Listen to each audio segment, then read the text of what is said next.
Fourth question दिया हुआ है। फोर्थ क्वेश्चन में देखते हैं क्या कह रहे हैं। कह रहे हैं an observe from the top of a lighthouse 100 metre above sea level.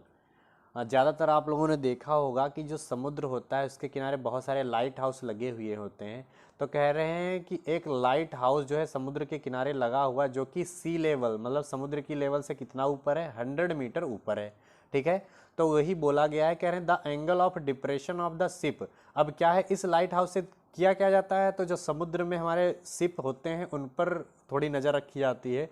और अब कह रहे हैं कि ये जो शिप हैं, जो समुद्र में शिप हैं, वो क्या कर रहे हैं, वो जब किनारे की तरफ आ रहे हैं तो लाइट हाउस से देखा जा रहा है। तो कह रहे हैं एंगल ऑफ जो डिप्रेशन है उनका वो 30 से 60 हो रहा है।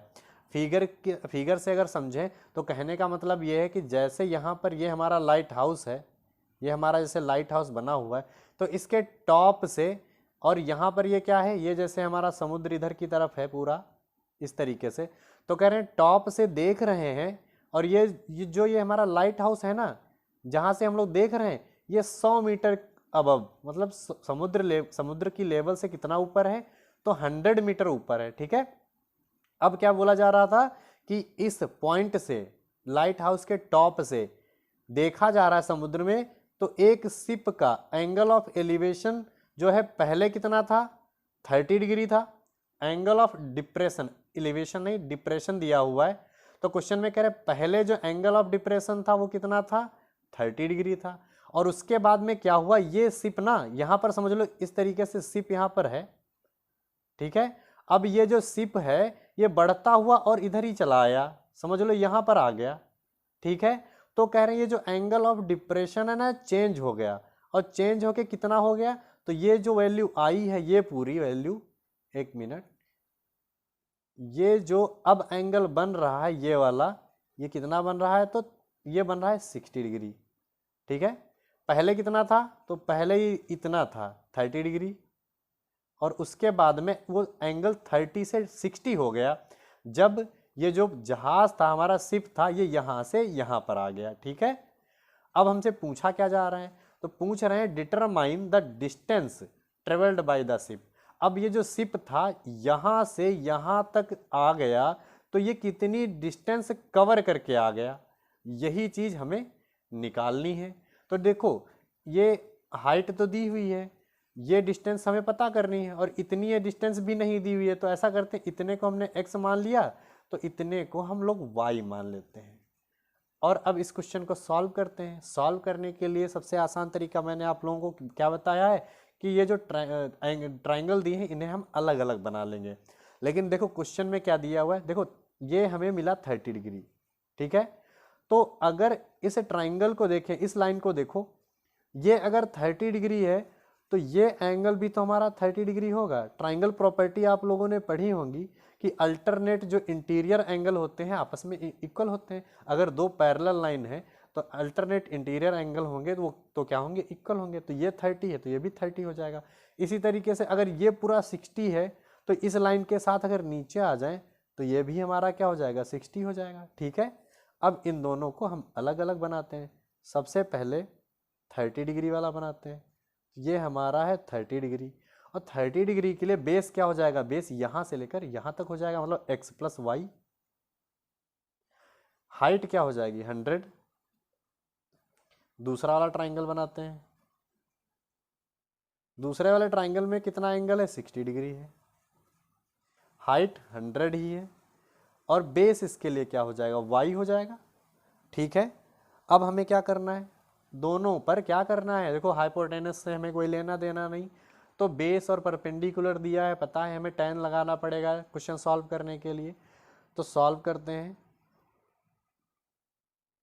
सबसे पहले जो चीज़ हमसे पूछी गई, जो लेट किया हमने, तो लेट डिस्टेंस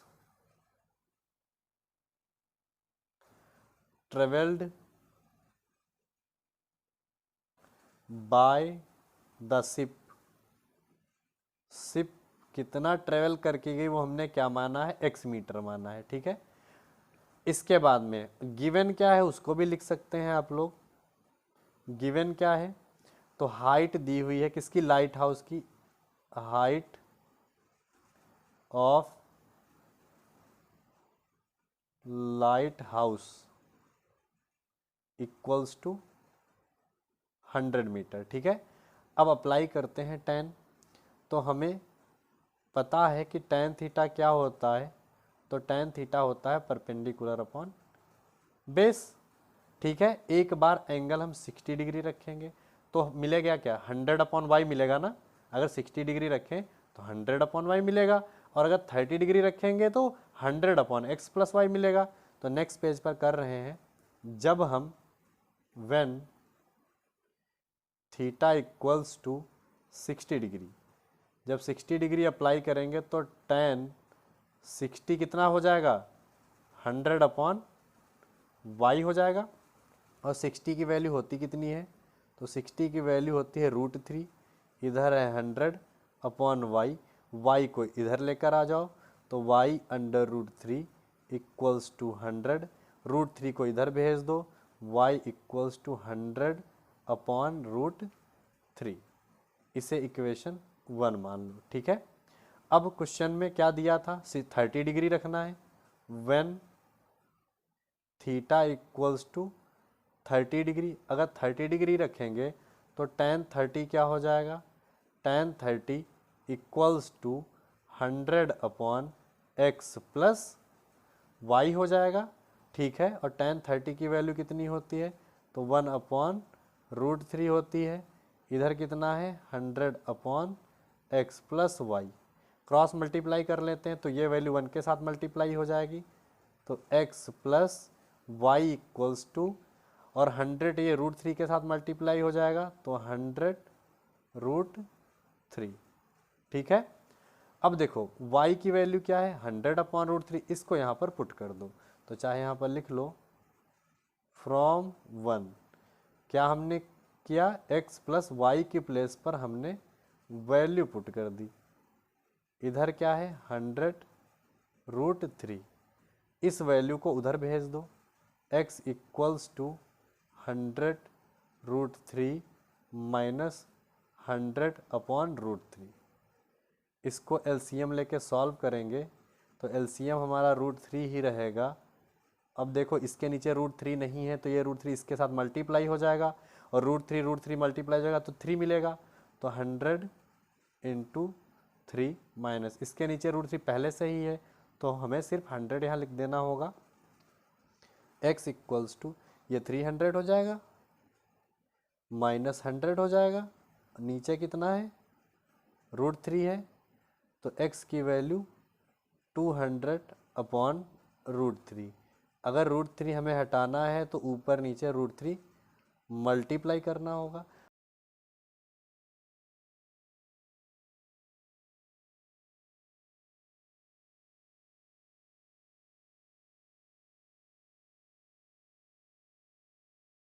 हमें क्या मिल गया, हमें मिला है x इक्वल्स टू 200 √3 और नीचे कितना है 3, और x इक्वल्स टू √3 की वैल्यू हमसे बोली गई थी कि पुट करनी है 1.732 और अपॉन में क्या है 3 है। ठीक है, क्वेश्चन में यहाँ पर √3 की वैल्यू बोली गई थी यूज करने के लिए, तो हम जब यूज करेंगे तो देखते हैं क्या मिलेगा। अगर डेसिमल हटाना है तो आप लोग हटा सकते हैं, 3 जीरो बढ़ जाएंगे, ये दोनों जीरो इससे कैंसिल हो जाएंगे। ठीक है, अब हमें क्या मिल गया, तो हमें मिल गया, अगर 3 से इसको डिवाइड करें तो डिवाइड नहीं होगा। ठीक है, तो x इक्वल्स टू हमें मिल जाएगा 2 इंटू 1732 और अपॉन में ये हो गया 30। अगर इसको 2 से भी डिवाइड कर सकते हैं, ये 15 टाइम हो जाएगा, तो x की वैल्यू 1732 अपॉन 15 से डिवाइड कर देते हैं 1732 को, तो देखते हैं क्या मिलेगा। 15 1 जा 15, यहाँ आया 2, 15 1 जा 15, यहाँ आया 8। अब कितने टाइम जाएगा, 5 टाइम्स, 15 5 जा 75, तो यहाँ आ जाएगा 7। डेसिमल लगा देंगे, डेसिमल जब लगाएंगे तो 0 1 आ जाएगा, फिर ये जाएगा 4 टाइम।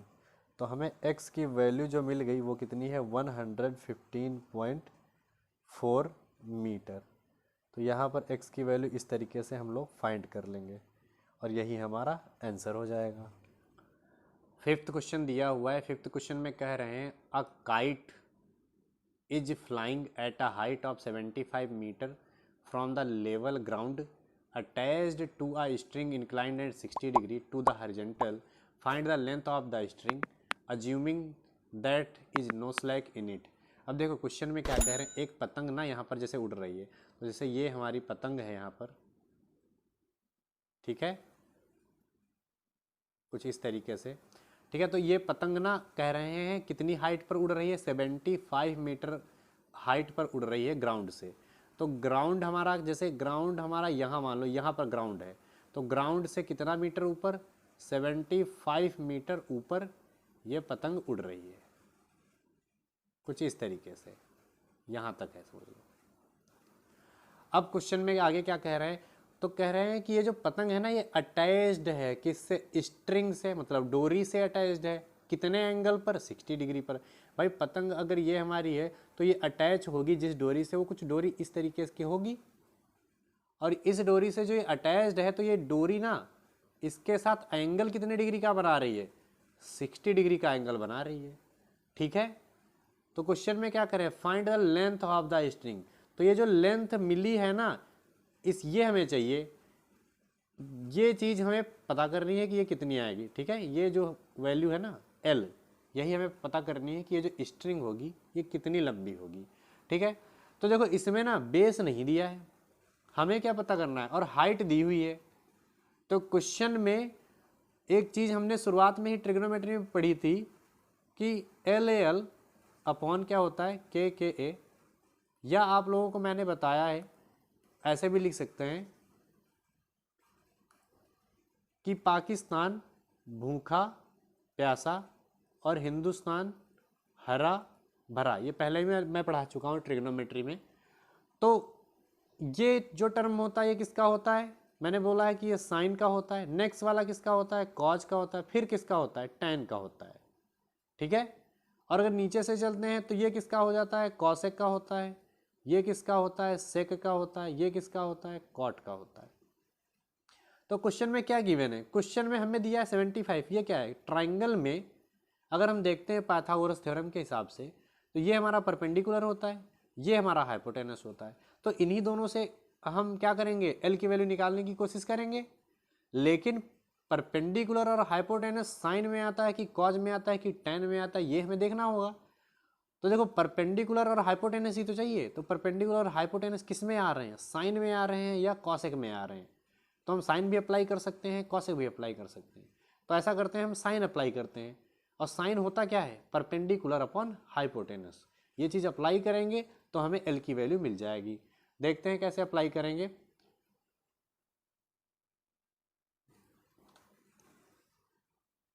वन सेकेंड,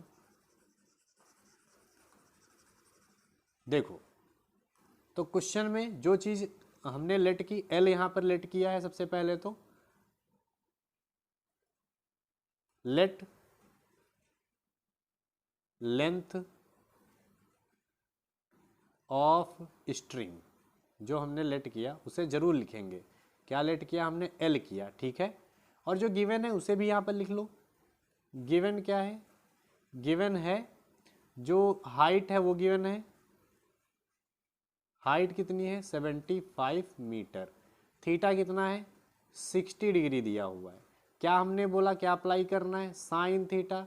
तो साइन थीटा क्या होता है, परपेंडिकुलर अपॉन हाइपोटेनस होता है। थीटा की वैल्यू कितनी 60, तो sine 60 equals to perpendicular upon hypotenuse.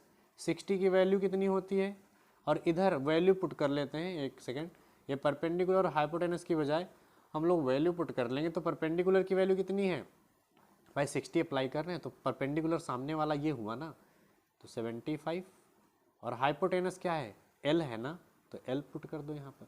अब 60 की वैल्यू होती कितनी है, तो बच्चा साइन 60 की वैल्यू जो होती है वो होती है √3/2, और इधर कितना है 75 अपॉन एल। क्रॉस मल्टीप्लाई कर दो, एल जो है √3 के साथ मल्टीप्लाई हो जाएगा, 2 75 के साथ हो जाएगा। तो जब मल्टीप्लाई करेंगे तो एल जो है वो हमारा किसके साथ मल्टीप्लाई हो गया, √ किसके 3 के साथ, और 75 किसके साथ हो गया, तो 75 हमारा हो गया 2 के साथ। ठीक है, क्या मिल गया, तो देखो ये √3 को ना इधर भेज दो, जब उधर भेजेंगे तो 75 × 2 अपॉन √3, √3 को नीचे से हम वो हटाने की कोशिश करेंगे। तो √3 को जब हटाएंगे तो हमें मिलेगा कितना, यहाँ पर 75 दिया है × 2 × √3, और नीचे कितना हो जाएगा, ये 3 हो जाएगा, 3 से कट करेंगे तो कितना आ जाएगा, 3 × 2 = 6, 3 × 5 = 15, L = ये 50 √3। अगर √3 की वैल्यू पुट कर दें तो वो होती है 1.732, मल्टीप्लाई करेंगे तो L की वैल्यू कितनी मिलेगी, 5 से मल्टीप्लाई कर दो 50 से, तो कितना हो जाएगा, एक तो 0 आएगा, 5 × 2 = 10 आएगा, 5 × 3 = 15, 15 × 1 = 16 आएगा, और 5 × 7 = 35, 35 and 1 36, और 36 के बाद में 3 कैरी, 5 × 1 = 5, 3 8, कितने के बाद डेसिमल है, 3 के बाद डेसिमल है, तो यहाँ पर डेसिमल लगा देंगे हम लोग, यहाँ पर डेसिमल हो जाएगा। ठीक है, ये डेसिमल हो गया। तो जो लेंथ की वैल्यू हमें बच्चा मिल गई वो 86 मीटर के आसपास मिल गई। ठीक है, 86 मीटर के आसपास मिल गई, और यही हमसे पूछा गया था कि डोरी जो आएगी वो कितने मीटर की आएगी, तो 86 मीटर की आएगी। ठीक है, तो ये हमारा क्वेश्चन यहाँ पर इस तरीके से सॉल्व हो जाएगा।